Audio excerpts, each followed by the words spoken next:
Hello, everyone, and welcome to the Very Reasonable Pilots podcast. I'm your host, Charles. Along with me, as always, is my co-host, editor, producer, co-pilot, navigator, and gunner, Jacob Cloth. How you doing today, Jacob? I am swell. How are you, Charles? I'm good. When I said I was going to say narrator, but you don't narrate this podcast because that would be insane. Yeah, no. You know what else I've been listening to? Besides this podcast over and over and over again on repeat in my brain. What? I've been listening to Batman Unburied, the Batman podcast with Winston Duke as Batman. Are you advertising another podcast on our podcast? Yeah, I'm not advertising it, but it is... Did they pay us? No, they didn't pay us. That's why I'm not advertising it. Well, why are you doing that? I just like it. I think it's good. I think it's fun. Okay. I think Winston Duke should play Batman in an animated or live-action movie. That's what I think. I think he's very good at it. His Batman voice is a little kind of bad, but, you know, he can work on that. That's kind of the big thing, you know? I mean, it works most of, 80% of 90% of the time, the Batman voice is good, but then there's some words where it's like, oh, you're really straining, you know? He's really straining to keep his voice down here. I'm sorry. Is this still the advertisement, or I mean, is this leading into the pitch? Oh, this isn't leading into the pitch. Would you like to hear about the pitch? I kind of would. Oh, okay. Actually. Okay, I'm glad that you brought that up, because I was just going to talk about the world's worst grappling hook sound effect, which is in Batman Unburied. Yeah, because everyone really wants to hear that podcast. I think there's a group of people out there who do. Lunatics, a group of lunatics. 1862 is a series about vampires in the titular year 1862. And it's all about it's a globe-trotting quest to destroy the vampire parliament of Europe, you know? To rid the world of the great noble houses of vampires that have existed throughout Europe over the centuries. And in order to do this, we have 4 main characters that work together as a team to do said massacre of vampires. To do things. Yeah. So, our first character is Rider Mort. We're just going to call him Rider. Rider Mort is a mysterious figure who has begun hunting the nobles of the great vampire houses of Europe, slowly carving a bloody path through the undead hordes until he's stopped in his tracks by a demonic entity. This beast has made a deal with the royals to protect them in exchange for an army of the undead. And now Rider must, assemble a team in order to find a way to destroy this demon and finally put an end to the reign of terror caused by these vampires.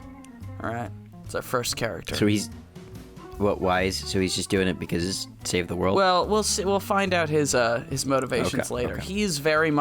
He's not the main character. We're gonna get to the main character later. He's kind of the instigator of the plot, right? So we got Winona Ryder. Yeah, Who else? Actually, Winona Ryder is playing Michaela Hindrance, a newly blooded vampire hungry for death and looking to inflict her righteous vengeance upon those she feels wronged her.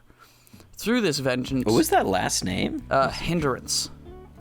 Hindrance. Oh, I see. Okay, you're doing a little thing here, aren't you? Yeah, I'm doing a little thing. And through this vengeance, she learns to love nature and vows to destroy all of mankind's technological wonders, and in order to save natural wonders and beauty. Because she's seen what the Industrial Revolution is doing to the planet. In 1862, she was way ahead of her time. She knows what's up. It's 1862, right? Yeah, but that's what I've been saying. I mean, I guess we got. I guess in Europe it's pretty big. Yeah, you go to London, you see all that. that shit, and you'd be like, ugh. Yeah. They know. See kids working, you're like... Yeah, they autopsy a kid, they open, autopsy one of those chimney sweep kids, they open up his lungs, it's just all black, and she's like, that's bad news bears, that's what that is. I'm gonna destroy all of this. Yep, Bad News Bears, Yeah. that thing that isn't out yet.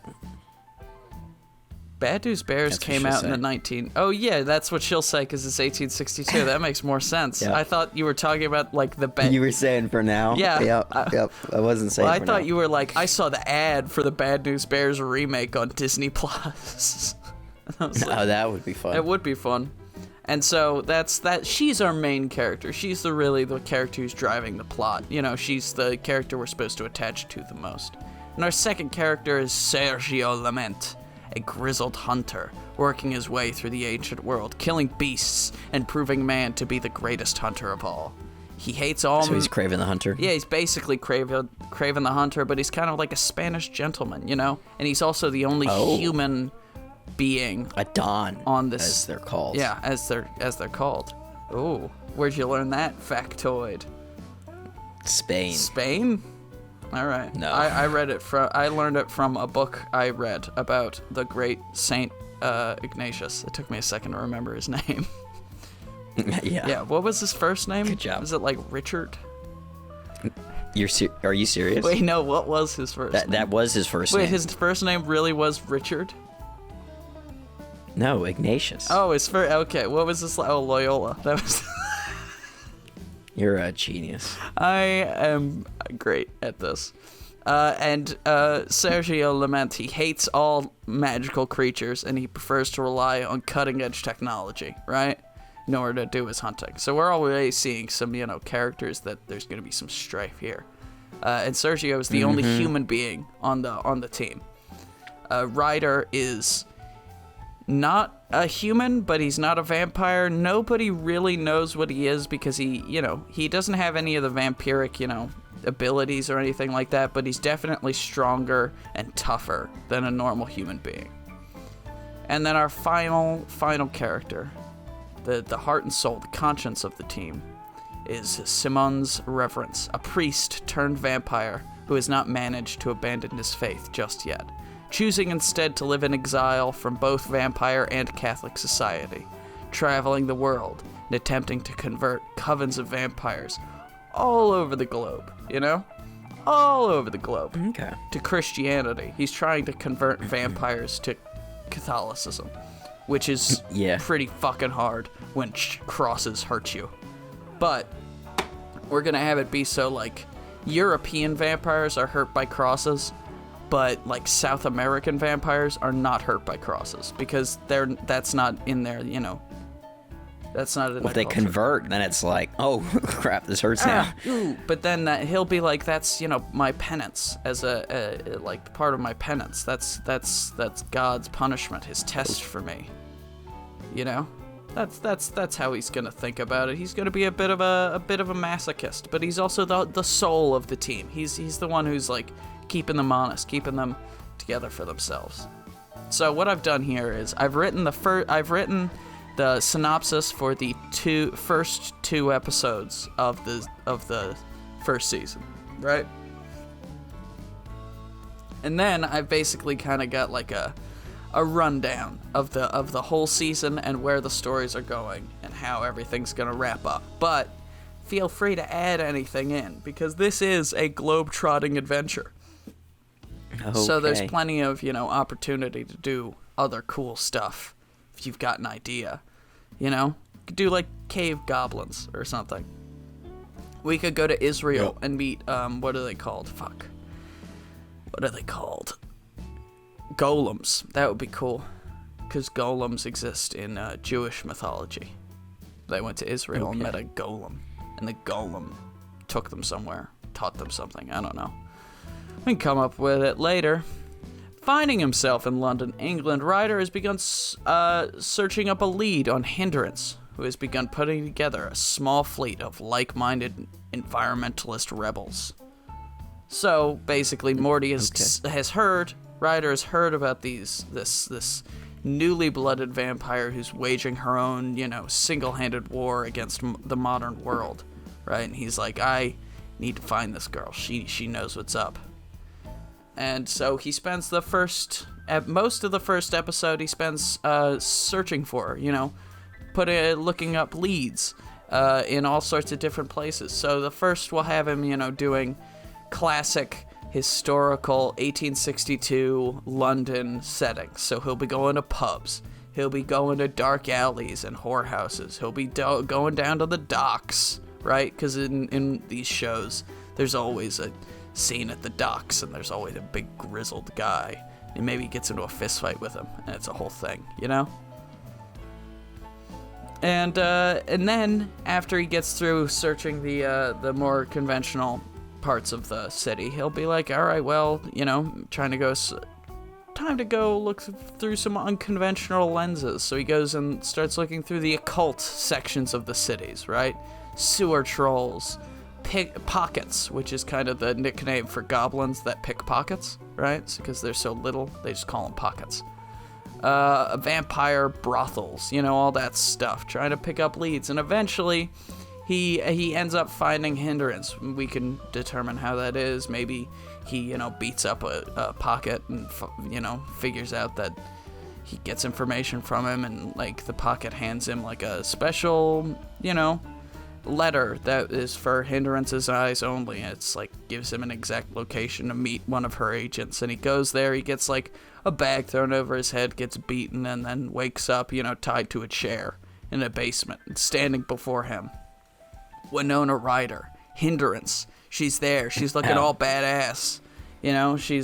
She looks like a cool revolutionary. She's got like a cigarette. She's got a big sword on her side. She's got some revolver, because it's 1862 and they have revolvers, that sort of thing. Yeah. So she's like, all right, we can do that. And then so he finds her, not entirely of his own volition, but he finds her, and she starts talking to him, and he's starting to he talks to her. He explains that he is, he's the one who's been, tearing a bloody path across the noble vampire houses of Europe, and he wants her help. She's got enough lieutenants here. You don't need to worry about this. You can come with me and let your lieutenants, the people you trust, handle the attack. And she's like starting to come to his way of thinking, but she's interrupted by bing, bang, bosh. A pack of noble vampire assassins have been sent down to kill them, and they've tracked Hindrance and her, posse of like-minded individuals by following Ryder throughout the city, Yeah.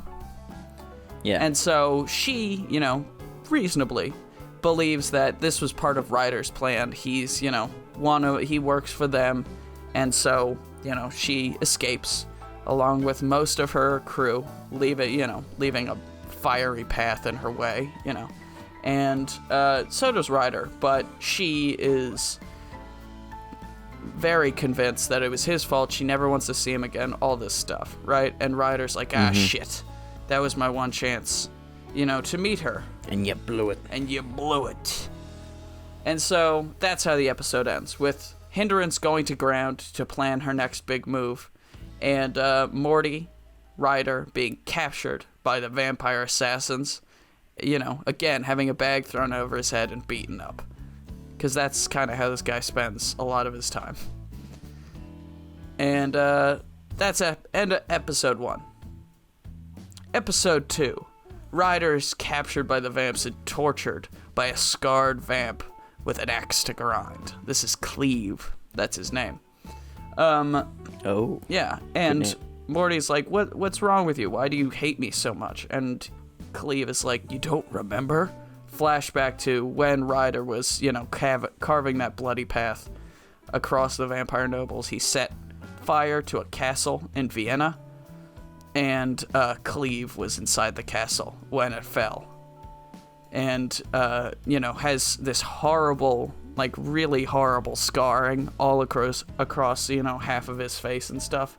And he's a vampire, so he has to live with that for eternity. Exactly, and he's pretty pissed off about it, and he doesn't like Ryder, and Ryder's like... all the other vampires are, like, perfect looking. Mm-hmm, exactly. And he's got this nasty scar. Big, nasty scar, and he's like, fuck, I'm never gonna get laid ever again, and it's all your fault, Ryder. And Ryder's like, hey man, don't hate the player, hate the game. And then he kicks his ass. He manages to escape, because this guy's got a lot of experience being tied to chairs. Ryder does. So he escapes, and he knocks Cleve out, maybe, like, cuts off one of his hands or something. I think it would be funny if every time Ryder and Cleve met, Cleve, like, got even more disfigured, Maybe that's cruel to Cleve, but also we're gonna show him to be a really, reprehensible piece of shit, right? And when you think of Cleve, I want you to think of someone like the size of the mountain in Game of Thrones. Like a fucking huge guy, right? Like he could, and Ryder's just a normal looking dude. So you're like, how is this guy whooping ass, you know? Maybe we'll have a line of dialogue in the first episode when Ryder's been captured by Hindrance's people. You know, we have somebody like smell him, and she's like, you're not a vampire. He's like, no, I'm not a vampire. What are you? And then Hindrance comes in and stops it. But there's you know, we build up the little bit of a mystery to like, what exactly is Ryder and why is he doing this? And so, where was I? Oh yeah, he kicks the shit out of Cleve, and he escapes, and he starts, you know, crawling through the sewers of this, you know, vampire. It's not a castle, it's more like an underground series of tunnels, right? Yeah. Crawling through, and there's like meeting rooms and armories and like all this stuff. It's basically just like where the vampire nobles are constructing their London branch of the vampire military. And while he's escaping, he's able to overhear that Hindrance's organization, her pack of like-minded rebels, has a mole. It has someone who's reporting back to the vampires. Oh. And this wasn't somebody who the vampires installed. This is somebody that came to them with information, right? Ooh. Yeah, so I'll leave a little bit of spice for the viewer. And so that's how what's his name? Ryder knows that Hindrance is going to launch an attack on the Parliament of Vampires in Versailles. Right? And right now, as we speak, she's at the docks, you know, funneling her men and her weapons. The docks of what, in France? No, in London. She's at the London docks. Okay. Because they're going Versailles now, you said, so I don't know. She might be in... No, she's going to launch her attack on the vampire parliament in Versailles. And so she's filling up her ships with weapons and men in order to, you know, transport them over to Versailles to launch this kind of a sneak attack sort of situation. And so, yeah, she finds that out. He's like, shit, I gotta get down to where, you know, and we expand the breaking out of the prison scene, you know, it's a bit cool. We show a bit of Ryder's skills, you know, what he's about. He'll kill anybody, he doesn't give a shit. He's kind of a bad guy in that way, you know? Maybe we'll have a situation where we have, like, the cleaning staff, right? He bumps into a cleaning staff person. And he could tell that she's not a vampire, but he doesn't care. He just like snaps her neck real quick because she might tell on him. Like he's not a good guy, but he's doing something good, so he's able to, you know, justify it to himself, right? And so he's escaping the prison. He escapes the prison. He gets down. It's like this big, you know, super crazy chase. You know, as we, you know, switch between him like running through the streets of London, like barreling through like market stalls and like jumping on horses. Maybe he steals a horse off of a rich guy's, you know, what do they call those things? Horse-drawn carriage. You know, he gets on the horse and he steals it, and we can have the rich guy. He's, you know, he sticks his head out the carriage, and he's got a big old mustache and mutton chops and a top hat, and he's like, "Rah, you fucking asshole." That's what he'll say. Yep, that's what he'll say.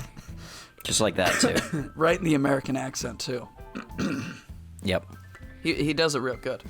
And so it's this big thing, and just as Hindrance is about to step onto the ship, Ryder gets there, and he's like, "Look at me, I'm Ryder, I'm riding a horse." That's what he says. And then he says, "Hindrance, you've got a fucking mole. They know that you're coming to Versailles." And at first she's like, "Well, let them know that I'm coming. You know, I'm gonna go down there, I'm gonna kill all of them. It's gonna be freaking badass, dude. And I'm gonna use all their resources to destroy the Industrial Revolution." That's what we're calling it now. We know what it's. We calling it that now? Oh. This is what it's called. Even while it's happening, we call it the Industrial Revolution.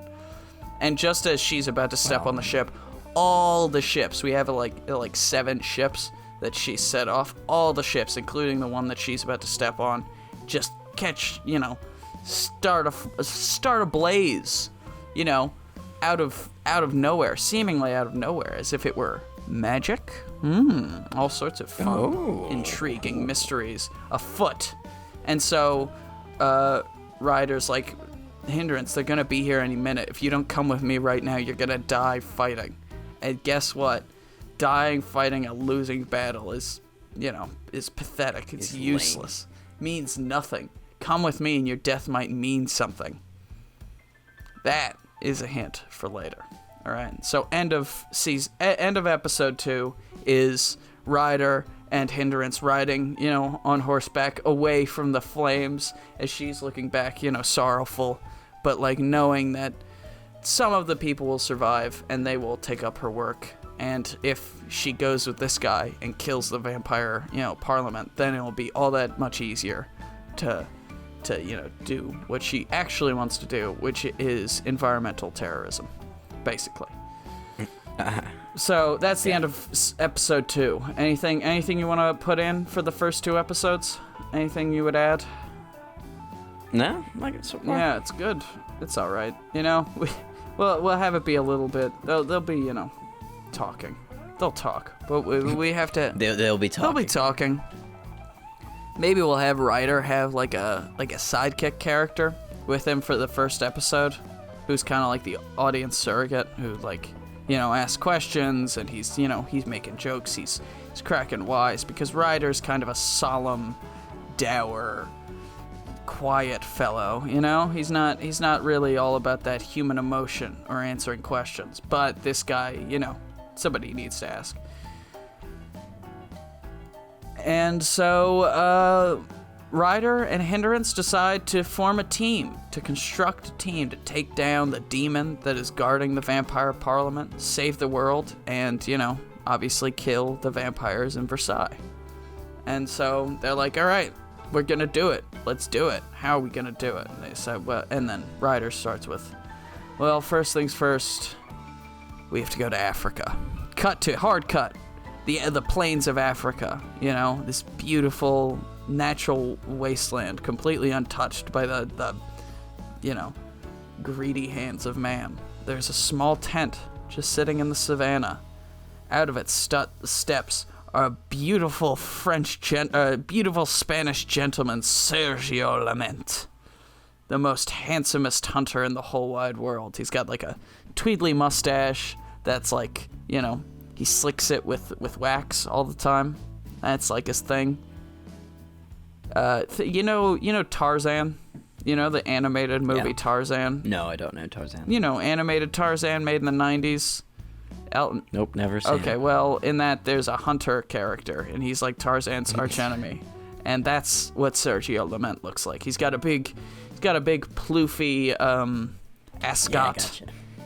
He's a bit of a fop, but he's also very tough and very skilled. He knows what he's doing. He's earned his sort of self-aggrandizement, right? Because he's spent decades of his life hunting the most dangerous, animals all across the world. And then he got bored of that, and so he decided to start hunting magical creatures. And so right now, we come into Sergio in Africa hunting this ancient ghost elephant that has, what was it? Yeah. Sorry. This ancient ghost elephant that has decimated the forces of a local warlord, right? And so this local warlord hired Sergio to hunt it. And then we just have like a quiet, contemplative few minutes as Sergio is like, he's adjusting his rifle, he's loading his, special ammunition that's made to kill ghost elephants. He's finding his spot, he's doing a little bit of tracking. And just to break in the silence as Hindrance and Ryder, walk up and just start talking at like normal human volume. And Sergio is like, shh.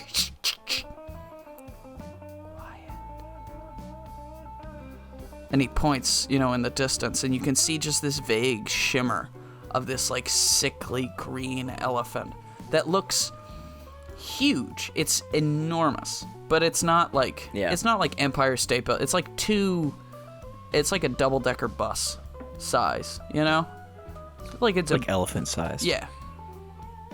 No, I would say an elephant is shorter than a double-decker bus. All right. I don't know. Some elephants are pretty big. Yeah, okay. How about you just take 2 normal-sized elephants, stack them on top of each other. That's how tall this elephant is, okay? That's what I was trying to communicate. It's fucking tall.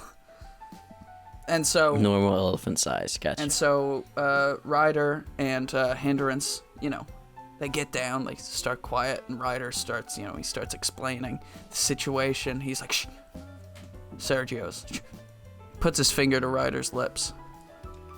And then just, we see with deathly accuracy and efficiency, Sergio takes aim with his rifle, lines up a shot right between the elephant's eyes so it won't feel, or not between the elephant's eyes because that's the thickest part of its skull, right, like through the temple, if elephants have temples, that area, because he doesn't want the elephant to feel any pain, and he quickly, quietly, efficiently takes it out with 1 bullet. And Hindrance, who, maybe we can have a scene earlier where she's like, why are we going to get some human? It seems so unnecessary. Surely we should be getting an army. And maybe Ryder can have a line like, one skilled man is, deadlier than the largest armies in the world or something like that. It's not, we'll workshop it. We'll get it better. Yeah. And so Sergio's like, I'll go help you if you help me with what I'm going to do next. And he goes up to the elephant corpse, the, ghost elephant corpse. Not really a corpse, just kind of it's a bunch of ectoplasm. And he cuts off the ghost elephant trunk. He lugs it on his shoulder, and he begins walking back to the warlord's castle. Basically, it's not a castle, it's more of a compound. He gets there, he throws the elephant trunk on the ground. The warlord, happy with his purchase, gives Sergio the money, and he slides it into his jacket pocket. And just as he does, he looks back up the warlord. Warlord, looks him in the eyes. It's like, what do you want? Bang! Sergio, quick as you like, puts a bullet right between his eyes. And just as that happens, every soldier in this compound starts raising their guns and firing on him. They're all pissed off, and they're firing on Ryder and Hindrance as well. And Ryder, they get behind cover. Ryder's like, was this what you needed our help with? And, Sergio's like, yeah, basically. And they just start blasting, Maybe Sergio he's got we should all give them their own individual weapons, their own cool era appropriate weapons. All right, I got it. I know you said revolvers already, but he should have, I think they're called Mort revolvers, or maybe something else, but they're revolvers, but they have a secondary fire mode, which is a single shotgun shell. I'm looking it up. Oh, that's cool. Yeah, he should have 2. Cool, yeah. So you can switch it, so it's then he can fire off 2 shotgun shells, and then switch it back to revolver mode, and then fire off. Oh man, they had that in Red Dead 2? This is cool. Mm-hmm. Yeah, okay. So we give Sergio 2 of those Mort revolvers. So he's got 2 shotgun blasts and then 6, or 12 bullets. Which, it seems pretty helpful for this guy. Maybe we'll give Hindrance, she has 1 lever action shotgun, like Arnold does in Terminator 2. One of those things. Spins it around every time. Yeah, she spins it around. She's a fucking vampire, so she's strong enough. Her hands don't break and stuff. Because I don't know if you know this fun little movie fact. Arnold nearly broke his hand when he did that cool reload thing that he does in the movie, where he flips it around on a motorcycle. Nearly broke his hand. Fun facts. And but he didn't, because he's Arnold. Because he's Arnold. Wait, when was the Luger invented? The Luger? Not the Luger. What's that gun in... Are you talking about a pistol, that a semi-automatic pistol? Is that what you're asking? Yeah, I'm looking it up. First semi... I think it's not in... I mean, it might exist, but it's definitely not in... 1892. Yeah, okay. But also, Ryder's character is mysterious and weird enough that I think he could get away with it. especially based off of the ending, like what happens at the end. You want to give him a special gun? We can give him something fun. Give him. Because I mean, you already have a pistol guy, and you got like a shotgun lady, gal, and so he needs something. Maybe we give him fancy. Yeah. What if he had like a? Are you opposed to maybe like a oh god, what is like a boomstick, like just like a double barrel? No, not like a shotgun. Like they had like these crazy guns that you could like you'd shove like metal and stuff into. Oh yeah. And you'd usually have like a sword or an axe on the front thing too. They weren't like a popular thing. Mm-hmm. I can't remember what they're called. A musket. It's really pissing me off. A blunderbuss. Blunderbuss. That's what I was thinking. Yeah, of. I'm not opposed to him having a blunderbuss. That would be pretty dope.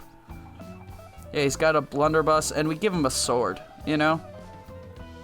How's that? But you could put like an axe on the end of the blunderbuss. That's what I'm thinking. Yeah, axe. On like the bottom of the barrel? Yeah. That would be cool. Okay, so he's got a blunderbuss with an axe on the end. Because I'm looking up, I just looked that up, and it looks fucking awesome. Yep. You know? So he's got a blunderbuss with an axe on the end. Oh, that's fun. Somebody put a picture of somebody using a blunderbuss, but the axe head is on the shoulder stock. That would hurt. It would hurt a lot. Yeah, so he has a blunderbuss with an axe on the end, you know? That's pretty dope. She's got, let's give her, like, a rapier. Hindrance will give a rapier and the shotgun, you know? Something that's really, really, you know, indiscriminate and not, there's not a lot of finesse to it. And then her other weapon is way on the other side. You have to know exactly what you're doing if you want to kill somebody with it. But she does know exactly what she's doing. And so she's killing all sorts of people. She didn't give a fuck. And so Sergio, Hindrance, and Ryder, they kill all the guys. They rescue the people who are being held captive by the warlord. And they, you know, Sergio's like, all right, you've helped me with my business. I'm a man of my word. Let's go. Let's do some adventures together. And they're like, okay. Yeah. Adventures together. End of episode 3, whatever, or 4, you know, depending on how long we want to stretch out that warlord subplot. The fourth and final member of the crew, Simmons. What was his name? Simmons Reverence. Yeah, I knew it was something like, I wanted to say reverent, but I knew it wasn't that. Simmons Reverence is currently living with a tribe of vampires in South America, a tribe of Aztec vampires. So they've, you know, so far avoided the pitfalls of living on the same continent as colonizers, right? And they've stayed hidden, but Simmons was able to track them down because he's got vampire abilities, and they're also vampires, so they have a sort of kinship, and he's living with them, and he's providing a service. Maybe he's, you know, has access to more advanced medical understanding, or not even medical understanding, but like vampire medicine. Like he understands it a bit more, so he's able to, you know, help. So they're keeping him around not because they're interested in his kooky religion with only one god and all this stuff, but because they like having him around. He's useful, right? And so Ryder and Hindrance and Sergio, they all get down. I realize that I'm calling everyone by their last name except for Sergio. Sergio's the only one who gets called by his first name. No, Ryder gets called by his first name. I forget that his last name is... Well, his name's Winona Ryder. Yeah. So. oh, maybe that's a sneaky reference. It's not. I forgot. It's not sneaky. It's not sneaky, and it's not a reference. I forgot Winona Ryder existed, and I forgot she was in a vampire movie before I wrote this pitch. Yep. A very good vampire movie. The vampire movie. Yeah, the best vampire movie, I would say. What's a better vampire movie than what's the What We Do in the Shadows is pretty good. What We Do in the Shadows is pretty good, and Blade 2 is pretty good. All right, those are the 3 best vampire movies: What We Do in the Shadows, Blade 2, and Bram Stoker's Dracula. Directed by Taika Waititi, Guillermo del Toro, and Francis Ford Coppola. Damn. That's a stacked list of directors. But they find him, and they Ryder and Hindrance and Sergio all spend like the whole thing trying to convince him to come with them, right? And we'll put some dialogue. They'll spend some time on the boat. Why do they want him to come with them? Well, Morty has not been very forthcoming with very all of these people. But he's just very sure that they need every single one of them. Like, we need these 4 people. If we only have 3, we're And the rest fucked. of them just trust him blindly, or? Well, they're not trusting him blindly. There's a lot of back and forth, but he's been destroying vampires for he's wreaked havoc throughout all of the European vampire houses. Sergio, who spent the last 2 years on the African plains, has heard about his work. So it's like kind of they don't trust him implicitly, but they're kind of like, this guy's on our side, so we're going with it for now. And also, Hindrance doesn't really have anything to go back to, so she's a little bit more committed than Sergio. Sergio is just being there. At the beginning, he's only there out of like kind of well, he needs to be there because he gave his word, and he's one of those guys who's like, I always follow through on my word. He's like Lobo. I think you made that joke last week, comparing character to Lobo. But yeah, and Simmons is there, and they cannot convince him to come. He spent years trying to get through to the vampire elites, and he couldn't do it, and so he's left that life behind, and he has no desire to go back. He's enjoying his life as a simple man helping out these tribes people, right? He thinks that they have A simple farmer with your talents? A man of your talents? A man of your talents? A simple farmer? You could have just kept going as a quick joke. No, it's not. We're going to reference it. I was Hannibal Lecter. That's what he said after that. In the movie that we're referencing that people don't know. I think the quote is actually I'm Hannibal. Farming, a man of your talents. Yeah. He doesn't say a simple farmer. Yeah, no, you're taking... I'm going to cut this whole bit out. Can you please continue? Sure. So they're like, they can't convince him. And finally, Hindrance and Lament, they lament. They're Sergio and they're done. They're like, we don't give a shit. We don't need this guy. We're 3 really accomplished, capable killers. We could do this by ourselves. And Ryder's like, fine. He laments. He gives up, seemingly. And they're like, all right, Simmons, we won't beg you to come with, we won't, force you to come with us, but could you ask the tribes people if we could just spend the night here? We've had a long journey, we need just some time to rest our weary bones. Spend the day here, because they're vampires, and the sun weakens them. But, only Hindrance is a vampire. So, But, and, Simmons being the good-natured lad he is, he's like, yeah, sure. I'll ask the tribes people, they'll say yes, because they like me, they trust me, blah, blah, blah. Right? In the morning, cut to, in the morning, Hindrance and Sergio wake up to find that Reverence is being not attacked, he's being yelled at. He's being, screamed at by everyone in the tribe. They're all screaming that he's a spy, he's an infiltrator, a colonizer.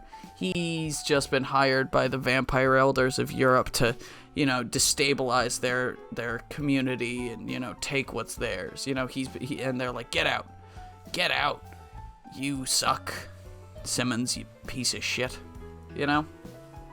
And we don't really know why that is, but in the background, as Simmons is packing his things, and Sergio and Hindrance are there, being like trying to cheer him up, but also being like, well, you can come with us.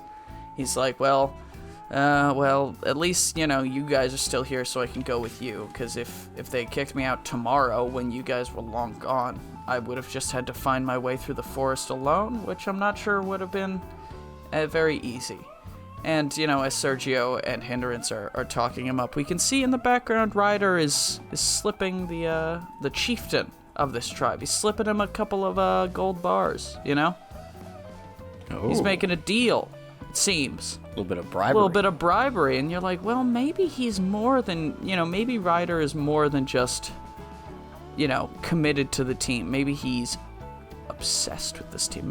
What is the real purpose of this team? Because surely it's more than just killing the demon or whatever. Are they gonna be sacrificed? Are they gonna? Yeah, who knows? And so I don't know. Are they gonna eat shawarma after the movie in the post-credit scene? They're gonna eat shawarma in the post-credit scene, and Captain America's gonna have a beard. But he has to hide it with his hand. And then that's going to be, 10 years after, they're going to make a lot of YouTube videos of a guy with a very monotone voice being like, did you know, in 2012's The Avengers, Captain America had a beard on, so he had to cover it with his hand. It's going to be great. Yep. And then in 2020, what is it? 3. Oh, yeah. Charlie's going to continue with his I'm going to continue with my pitch one day, maybe, if I feel like it. Okay, no pressure. But now, do it now. Well, I'm going to continue, but not because you told me to. Thanks.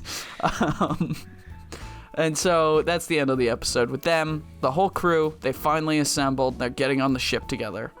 And they're like, all right, where to next, Ryder? And Ryder's like, oh, you'll see. Next episode, they're in the whole wild motherfucking West. That's right, cowboy times. Oh. Also, what should Reverence's weapons be?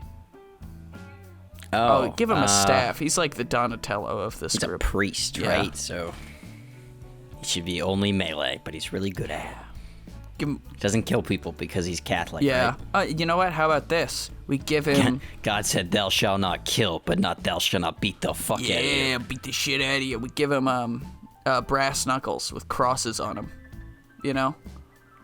I like this sort of staff thing. That's sort of got like a monk. Yeah, it does.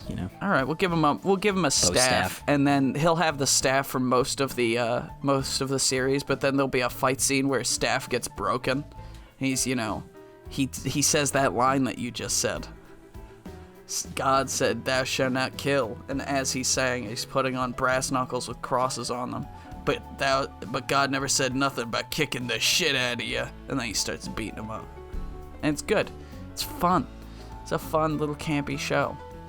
And so they've having constructed the team. They're in the Wild West, and they're like, "What are we doing here?" Ryder. And Ryder finally tells them, "We're searching for an ancient tomb created by the original Parliament of vampires. Back in the old world, when when this continent was nothing but a fever dream of some Vikings." The vampires knew they had been here. They were using this place as their own personal cattle farm, sucking the inhabitants dry, And so we're basically saying that the old school vampires, they knew about America, the U.S. and Canada and all that stuff, and they were using this land basically to, keep these tribes, keep these people here so that they could drink their blood, and their blood was, better because they were all just au natural, living, with nature. They weren't one with nature in real life, but it's fiction, and we won't do like the stereotypes, but that's the basic thrust of it, is that ancient vampires used America as their own kind of personal farm where they got blood from. And so the ancient Parliament constructed this great tomb and hid within it the Ledger of Souls, which is basically this, document that is basically the original Parliament selling their souls to the devil. The devil in quotation marks. It's not the Christian devil. It's sort of a demonic entity, Yeah. And that's how they originally became vampires. And so if they have this ledger, basically what they hold in the ledger is all of vampire, history. And to use it against the current Parliament is kind of like a huge faux pas, and also is the most dangerous weapon that they have. So they eventually, maybe they solve a puzzle, like in Tomb Raider. There's a puzzle involved. Maybe they can have big puzzle. There's always, a puzzle with lights, right? Like Indiana Jones and the Raiders of the Lost. Riddle, maybe 2 doors. Yeah. The riddle is they think it's one thing, but it's actually another thing. Gotta walk a bit. Like the Batman, they're like, La ratatata. It means the la ratata. It's a rat, the flying rat. Like Falcon. a penguin. Like a penguin. So fucking stupid. World's greatest detectives. I love that scene. But back to the show I was talking about. Yeah, they do, they do something. They find this tomb. It's built in this huge, what do they call those things that are like big mountains, but they're flat on top? Big plateaus? Plateaus, yes. It's built into the side of this huge plateau. And so they get in it. Maybe they do some climbing. They rappel down from the top to get down to the middle of the plateau, and then from there they get into the tomb. And within this tomb are these sort of pseudo-vampiric natives that have been guarding this tomb for centuries, right? They've been granted long life and strength by their deal with the vampires. But they've also, they've evolved to live within these caves. So they're nearly blind, Their hearing is incredible. They're a lot like bats. Think of the Falmer from Elder Scrolls, right? Or the Goblins from The Descent, that movie, The Descent, right? But they have like they talk, they speak, they have language and culture and stuff. They just kind of look a little gross. And so Ryder and Sergio and Hindrance, they all get their weapons ready. They're ready to, throw down with these natives. And the natives all have bows and arrows and slings and spears and stuff. But they outnumber the guys, like the crew, 3-1. So it's like, this is maybe they might not even win this fight, because these guys they've been around for centuries, they're super powerful, that sort of thing. But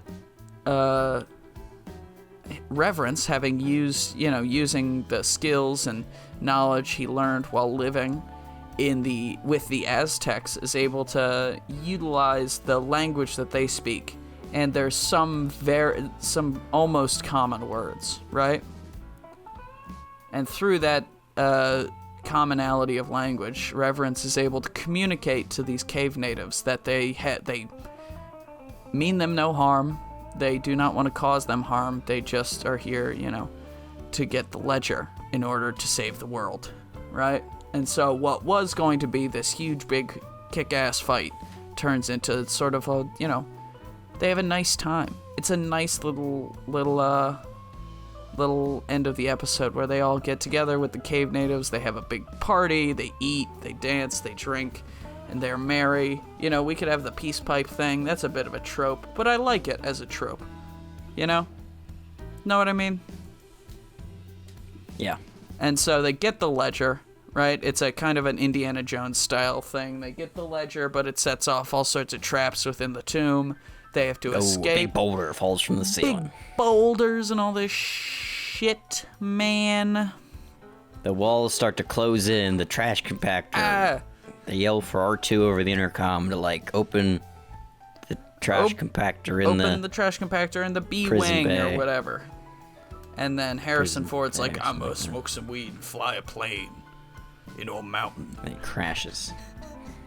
And it dies. That's how he's. Sad. But honestly, that guy, how many plane crashes has he been in? It's a good way to die. Like, what's the average survival rate for a plane crash? Usually, if somebody survives a plane crash, they're never in another plane 6 crash out of again. 4. He's been, Who knows? he's Charlie? been in a million plane crashes, Harrison Ford has been. It's crazy.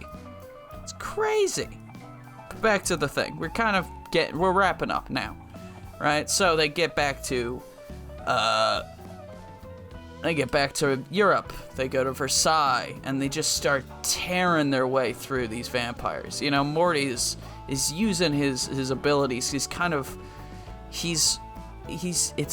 dance of death. You know, he's doing this beautiful balletic display of just being a fucking monster, a violent, monster. And Morty, and Reverence and Lament and Hindrance are all kind of in awe of just how efficiently he is killing these people, and they're like, why does he even need us? But they all prove their worth in the final battle, and it's kind of crazy. It's awesome. They're like, we might actually win this. Boom, boom, boom. Out steps our huge, gigantic, classic legend-style demon. He's got the big horns, red skin, a big scythe, maybe, or he can have a pitchfork, whatever you want. A big, sharp weapon. He's real pissed off. He's like, I thought I told you before, Ryder, to get the hell out of here. Meh. Does that. Oh. And they're like, oh, fuck. Also, I wanted to be known before we finish up this series that there is a lot of bonding happening between all of the 3 main characters. There's all sorts of bonding happening between Reverence and Hindrance and Lament. They've come to share a respect and even a sort of a friendly love between one another over their shared adventures. That's just important for the final thing. And so they're like, all right, let's kill this prick. And it's a big thing. They're all fighting him. They're all using their various abilities, to kick his ass. Maybe this is when Reverence puts on the brass knuckles to kick the shit out of him. That sort of thing. And then finally, Hindrance. She slaps the ledger right on his forehead, hoping that would, kill him. Because that's how it works, presumably. And he just laughs. Spite, the demon, laughs. He's unaffected by this silly little thing. He's a demon. You think a demonic contract would hurt a demon? That doesn't make any sense.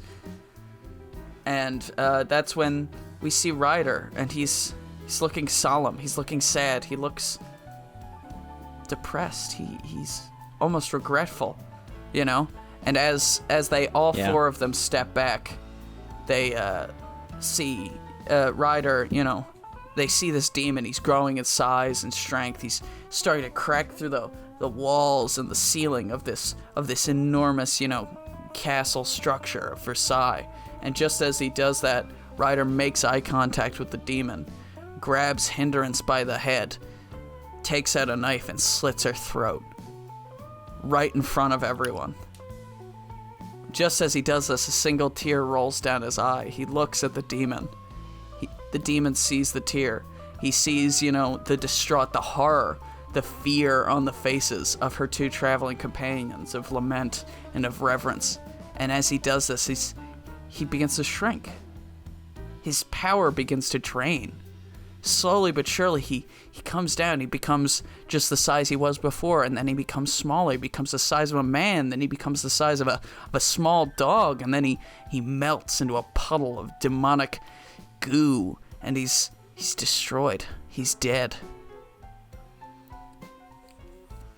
Lament and Reverence are unable to cope with that. They're not even paying attention to the demon because their friend is dying, bleeding to death in front of them, and they go up, they hold her, they put their hands around her neck to stop the bleeding, that sort of thing.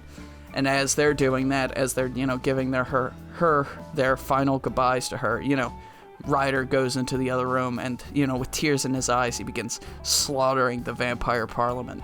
Just absolutely killing the shit out of him. But we don't even see that. We just hear the screams of terror and horror coming from the other room as Reverence and Lament, they say goodbye to their friend. And they're forever changed. Just then, Morty comes back into the room. Reverence and Lament, they're angry, they're pissed off, they're surprised. With all right, they hold him down, they start beating the shit out of him, just hitting him. And he takes it, he puts up with it, but once they're done, they've both had their fill and they've collapsed into this puddle of just blood and tears and sadness, Morty, he looks at them and he says, "I'm sorry." Just then, this burst of light comes through, and we see Ryder. He begins to lose his mortal form. His clothes and his skin even begin to fall away, peel away like ash, and he's revealed to be this sort of incredible being, this angelic and demonic figure both at once, the face of a devil and the heart of an angel. They don't know what he is. They're both in shock and horror. And it's revealed. Ryder reveals himself to be one of the 4 horsemen of the apocalypse, Death, having been forced to cull the vampire legion in human form, a test of will, by his masters. And he's been restored to full power now that he's done it. And he explains to them that the only way to truly kill the demon spite was to kill someone you loved out of spite. That was the only way to do it. That was the riddle. His name was Spite. You had to use spite to kill spite. Bit of that. Use spite to kill spite. Or to kill someone you love to kill spite. Out of spite. Okay. Yeah, that's the thing. And so he's grants this, he's given back his godly abilities. He is Death, And so he looks upon them, and then he looks upon the bloodied corpse of his once friend, and he realizes that even death, in a righteous cause, an unrighteous death for a righteous cause is not worth it. It's not worthy. And so he rejects his power. He rejects his godhood, and instead he funnels every inch of godly power he has back into Hindrance, back into her form. As her neck wound slowly knits back together, she begins floating in the air, her eyes open, her fingers start to twitch, and she is revived. And Morty, again, is reduced down to nothing but a mere mortal, a human. Not even as powerful as he was at the beginning of the series, Truly, he is the lowest he's ever been. And then, just like that, the Lament and Reverence, they embrace their friend Hindrance. They know that she's back, and they're thankful, and they turn back to Morty to thank him. But he's been reduced to nothing but ash. Bone and ash looking upon them. And we see this maybe as some sort of like a gold pendant or something that's still left behind. And they take it off of him, and Hindrance puts it in her pocket, And that's the end of the series, right? And then the rest is just wrap up. Oh.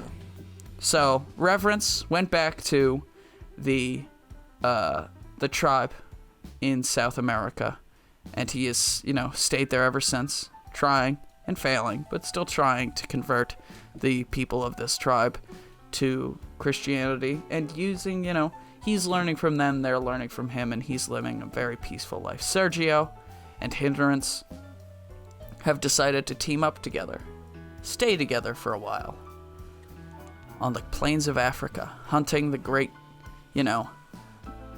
creatures of the African plains, as Hindrance desires to gain more knowledge, a greater appreciation for nature before she wages war to defend it. And that's the end of the series. Period. 1862. Yeah. Damn. I thought that was pretty good. I thought it got a pretty good ending. Yeah, it was interesting. I didn't expect him to be the Horseman of the Apocalypse. Well, I did name him Rider Morty. Oh, I thought Ryder was his last name, even though you kept saying. Yeah, no, it's Rider Morty. You know, Rider Morty is death, or Morty is shortened in death. I don't know. In my head, his name was Mortimer. Oh, no. And Ryder was his last name. Mortimer Ryder. No, that might be good too. No, I mean, what yours is better, but that's why I couldn't connect. And it's Ryder, R-Y-D-E-R. I was thinking the Y. Yeah. Should have spelled it. Maybe I would have figured it out. Guess not, though. But, yeah. And so that's leaving it open, because I think that this series definitely has the ability to come back for a sequel series as we follow Hindrance as she wages war against humanity, for environmental causes. And we have a new, main character, and she's maybe she can be the villain, maybe she can be a secondary protagonist, who knows? But yeah, Hindrance is my fave character. And yeah, that's how the show goes. So he had to kill the Vampire Parliament. Did he have to kill all vampires, or the Vampire just Parliament? The Vampire Parliament, because the Vampire Parliament has consolidated too much of the occult power in the world. Occult power should be, spread basically evenly across the planet. And it has all, been consolidated by these, rich elitist vampires in Versailles. And so Ryder was charged by Fate, that's his boss, Fate, in order to, cull this power and reduce it. But if they allowed Ryder to go to Earth with his full power, he would be starting the apocalypse, because he is a horseman of the apocalypse. So they had to send him in with much far reduced power, basically no power, basically. But yeah, that's how it ends. And you and I would play. Who would we play? We'd play two vampires who worked for the Parliament. We were like the security guards, and we get knocked out a bunch. Janitors. We could be janitors. That'd be pretty good. Vampire janitor. Imagine being a vampire, but you're just a janitor. You were bitten and turned, but you were forced to be the janitor. That would suck. To be the vampire janitor. Oh, yeah. Bro, do vampires even poop? They're like explaining your powers, and you're like, oh my god, what do I get to do? Am I gonna be like a lord? Am I gonna like have a castle? And we're like, actually, here's a broom. We just needed somebody who could fly up to the roof and get the cobwebs. Yeah. It's a real pain in the ass. Every time we just throw a normal human janitor at the ceiling, he doesn't get to it. He just dies. Selfish, I know. But yeah, we would play like two vampire janitors who would be having, every time we were on screen, we would have a witty conversation that's poking holes in vampire lore of yore. Be like, do vampires poop? And we get beat How up. do vampires poop? They only drink blood. Do they pee? They pee blood. They just keep all the blood in them? And you'd be like, I don't pee blood. Do you pee blood? I'm like, well, I mean, like... I used to. Now I got turned into a vampire. Now I don't pee anything. Yeah. But we would play janitors, and I think, what should the final song be? The final song or the final thing?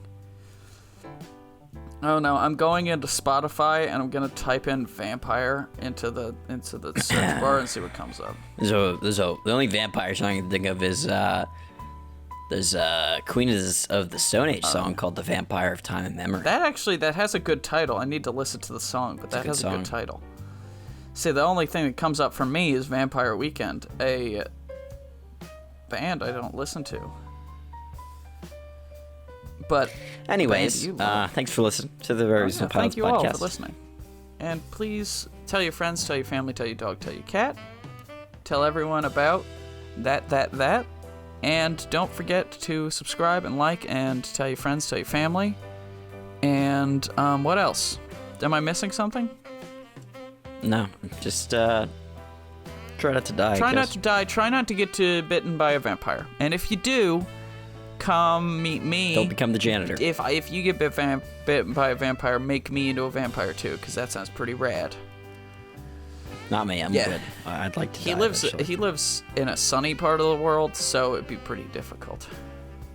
You know, I live in a fucking dark part of the world, so it'd be fine for me. If any vampires are anywhere in the world, they're where I live. Oh yeah, for sure.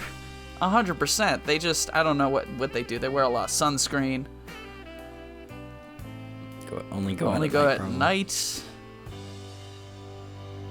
Yep. All right. Bye. Well, bye everyone. Love you. Goodbye.